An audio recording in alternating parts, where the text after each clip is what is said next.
हम पहला काम कहना जा रहे हैं कि अगर हम लोग जीतेंगे तो क्या हो सकता है, क्या कर सकते हैं। आप 25 मई को जिस दिन वोट देने के लिए जाएंगे, 25 मई को जिस दिन अपने घर से आप वोट देने के लिए जाएंगे, एक काम कीजिएगा, आप अपने घर से अपने मतदान केंद्र की दूरी को नाप लीजिएगा।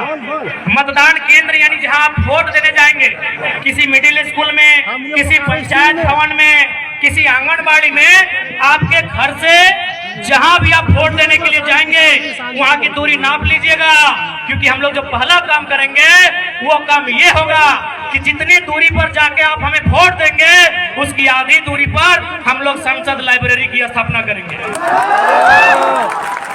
उसकी आधी दूरी पे एकदम ऑन दी रिकॉर्ड कहते हैं, लाइव चल रहा है, मीडिया रिकॉर्ड कर रही है। गिरिडीह लोकसभा में 22 बूथ आते हैं। हम लोग जो पहला काम करेंगे कि हम लोग संसद लाइब्रेरी की स्थापना करेंगे, और वो लाइब्रेरी चास चंदन क्यारी में नहीं होगा। वो लाइब्रेरी जहां आपका गांव है, जितनी दूरी पर आपका वोट वाला बूथ होगा उसकी आधी दूरी में वो लाइब्रेरी की स्थापना की जाएगी। ये हम लोग पहला काम करेंगे, क्योंकि मेरा मानना है कि शिक्षा असल कारण है हमारी मुक्ति का। आज यहाँ जितने लोग बैठे हैं, 2-4 लोग ऐसे होंगे जिनके परिवार में शायद कोई डॉक्टर होगा, कोई वकील होगा, कोई इंजीनियर होगा, कोई दरोगा होगा। यानी सभी हम मिडिल क्लास फैमिली से आते हैं। यानी हम लोग को मालूम है कि हमारे घर की जो स्थिति है, हमारे किचन की जो स्थिति है, हमारे चूल्हे की जो स्थिति है, उसे अगर हमें उन्नति के रास्ते में लेकर जाना है तो पहला काम करना होगा, अपने बच्चों को इतना पढ़ाना होगा कि अपने दम पर वो अपनी गरीबी रेखा को पार सके। यही बड़ी बड़ी इमारतें हैं, चास में, बोकारो में, सेक्टर में कहीं 12 तल्ला है, कहीं 15 तल्ला है, कहीं 20 तल्ला है। आप अपने सर पे 18 के जगह अगर 36 ईंटा भी ढोने का काम कीजिएगा ना, तो आज मजदूर दिवस है। आप जानते हैं मजदूर की स्थिति क्या है। इसीलिए आप एजुकेशन को आपको महत्व देना होगा। आज आपके बीच एक नन्हा सा लड़का, आज आपके बीच एक साधारण सा लड़का, आज आपके बीच एक कल का लड़का यदि आज यहाँ अपने आप को लेकर आया है तो पावर ऑफ एजुकेशन, पढ़े लिखे हैं, चीजों की जानकारी है, इसीलिए आप हमें सुन रहे हैं और सुन नहीं रहे हैं। गिरिडीह से भारी मतों से विजय बनाने जा रहे हैं, क्योंकि आपको मालूम है कि गिरिडीह में अगर कोई दमदार आवाज रखेगा तो आपको मालूम है वो कौन रखेगा। गिरिडीह लोकसभा रहे या कोई सीट रहे, आपको मालूम है वो आवाज हमारे दल के लोग रखेंगे। वो आवाज टांचल की धरती में खड़े हैं, धनबाद, बोकारो, गिरिडीह के सीमांकन क्षेत्र को, रामगढ़ होते हुए हजारीबाग के क्षेत्र को हम लोग कोयला का क्षेत्र कहते हैं। लेकिन आज आपको जानकारी देना चाहेंगे, इसी धनबाद बोकारो को जोड़ने का काम दामोदर नदी करती है। आपको जानकारी देना चाहेंगे कि हमारे झारखंड में 27% कोयला का खनन किया जाता है। शायद आप लोग जानते भी होंगे 27% कोयला अकेले झारखंड देता है। लेकिन आपको मालूम है हेडक्वार्टर कहाँ है? आपको मालूम है हेडक्वार्टर कहाँ है? कलकत्ता। कितना शर्म की बात, कितने दुर्भाग्य की बात कि कोयला हमारी जमीन पर और हेडक्वार्टर कलकत्ता। इसीलिए अगर गिरिडीह लोकसभा से जीतते हैं तो सदन में हमारा यह सवाल होगा कि आज के बाद से हेडक्वार्टर कलकत्ता नहीं, धनबाद या बोकारो होना चाहिए। अब यह सवाल बनता है कि धनबाद या बोकारो अगर कोल इंडिया का हेडक्वार्टर बनेगा तो फायदा क्या होगा? फायदा ये होगा कि आज जो समस्या ठोकर खा रहे हैं उन समस्या का समाधान सामने होगा।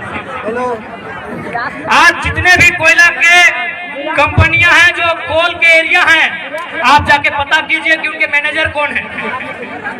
99% मैनेजर कलकत्ता के लोग हैं। 99% मैनेजर कलकत्ता के लोग हैं। यदि हेडक्वार्टर धनबाद या बोकारो आएगा तो मैनेजर झारखंड के लोग बनेंगे।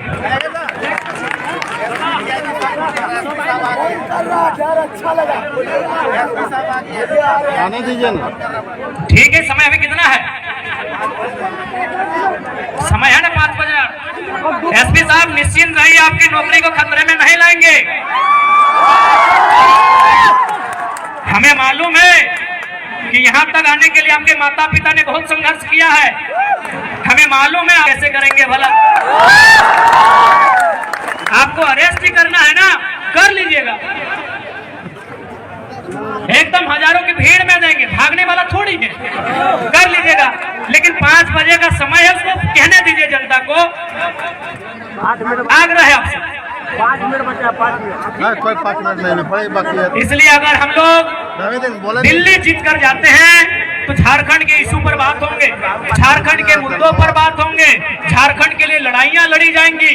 और साथ ही साथ एक बात आपको कहेंगे, एक मजेदार फैक्ट आपके बीच रखेंगे। क्या आपको मालूम है, क्या आपको मालूम है कि संतरा कहाँ मिलता है? संतरा नागपुर में मिलता है। अच्छा मेरे नौजवान, मेरी माताएं बहनें, एक बात बताइए, नागपुर में जो संतरा मिलता है, क्या उसी संतरा का जब झारखंड में आगमन होता है, जब वही संतरा क्या रेट सेम होता है? नहीं होता है। अंगूर कहाँ पाया जाता है? नासिक में। अंगूर कहाँ पाया जाता है? नासिक में। जब अंगूर झारखंड में, उसके बाद भी हम उनकी शिकायत नहीं करते। यदि नेताजी का बेटा चाहे चंद्र प्रकाश चौधरी जी रहे, मथुरा प्रसाद महतो जी रहे, अनूप सिंह अनुपमा सिंह जी रहे, ढोलू महतो जी रहे, हेमंत सोरेन जी रहे, या सुदेश महतो जी रहे, या बाबूलाल मरांडी जी रहे, या अर्जुन मुंडा जी रहे, यदि उनका बच्चा भी हमारे घर के भाइयों की तरह हमारे घर के माँ कसम शिकायत नहीं करते, यदि उनका बच्चा हैदराबाद खटने जाता ना, शिकायत नहीं करते। यदि उनका बच्चा सूरत में कपड़ा की फैक्ट्री में काम करता ना, हम शिकायत नहीं करते। लेकिन आप पता कर लीजिए, नाम लेने की आवश्यकता नहीं है, उनके बच्चों में क्या योग्यता है, नहीं है। कोई किसी कॉलेज का डायरेक्टर है, किसी का बेटा दिल्ली में बैठकर कंपनी चलाता है, और आपके बेटे शाम को ड्रीम एलिमेंट में 49 रुपया लगाते हैं। इसलिए आज नया भारत अभी नहीं कर सकते। समोर आप देख रहे हैं, आज 45 डिग्री के तापमान में जो भीड़ इकट्ठा हुई है, ये बदलाव का संकेत दे रही है।